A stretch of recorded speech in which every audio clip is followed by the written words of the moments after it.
Century 21 et ses 915 agences immobilières au service de vos projets partout en France présentent Sud Radio Conseil de famille. Et voici Conseil de famille avec Stéphane Moller. Bonsoir. Bonsoir Philippe. Stéphane, vous êtes associé au sein du cabinet VIA. Nous avons depuis reçu plusieurs questions sur ce thème. Quel est le traitement fiscal du viager ? De quoi exactement est-on propriétaire ? À quel moment ? Comment déterminer le prix d'un bien en viager ? Donc ce soir, nous parlons viager. Et oui, ce soir nous allons parler viager, mais côté investisseur. Et nous constaterons que c'est une façon passionnante, mais très technique, d'investir dans l'immobilier. Alors, rappelez-nous Stéphane le mécanisme d'une acquisition en viager. Eh bien, le mécanisme est le suivant. Imaginons un bien dont la valeur de marché serait de 200 000 euros. Pour acquérir ce bien, l'investisseur va payer une fraction de ce prix qui est fonction de l'âge du vendeur. Évidemment, plus le vendeur est jeune, plus la décote, c'est-à-dire le droit d'usage et d'habitation, est forte, puisque statistiquement, le vendeur gardera plus longtemps la jouissance de son bien. La somme à payer par l'acquéreur se divise en général en deux. 1, le bouquet, qui est une somme forfaitaire qu'il convient de régler à l'acquisition. Et 2, la rente que l'investisseur décaisse chaque mois jusqu'au décès du vendeur. Alors, quels sont les avantages du viager pour l'acheteur ? Expliquez-nous Stéphane. Alors, l'achat d'un bien immobilier en viager peut se faire avec un apport, mais sans crédit bancaire. Dans une certaine mesure, c'est en fait le vendeur qui fait crédit à l'acquéreur.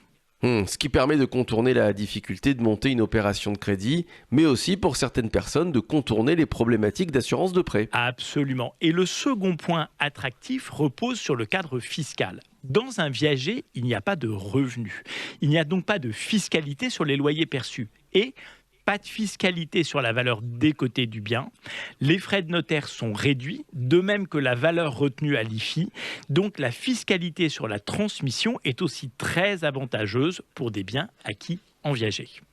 Le cadre fiscal est en effet très attractif. Oui, puis il y a un autre avantage, une rentabilité moyenne nette élevée. En fait, on peut estimer une rentabilité annuelle entre 6 et 8% sur des logements d'habitation acquis en viager.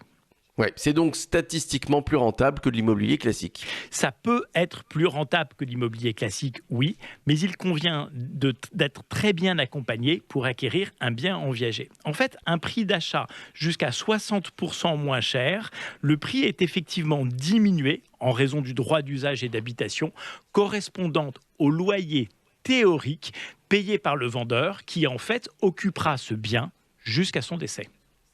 Très bien Stéphane. Quels sont les inconvénients du viager ? Alors, il n'existe évidemment pas d'avantage sans inconvénient, mais dans le cas du viager, l'investisseur prend le risque de la longévité du vendeur.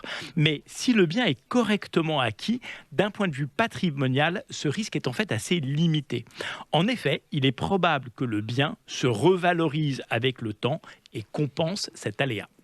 Merci à vous mon cher Stéphane Moller, conseil de famille que vous retrouvez en podcast sur notre site sudradio.fr. Et puis aussi, n'hésitez pas à prendre contact avec les équipes de VIA par le biais du site de conseil de famille. Je vous donne l'adresse tout de suite, conseil avec un s-2-famille.com. C'était Sud Radio Conseil de famille. avec Century 21 et ses 915 agences immobilières au service de vos projets partout en France.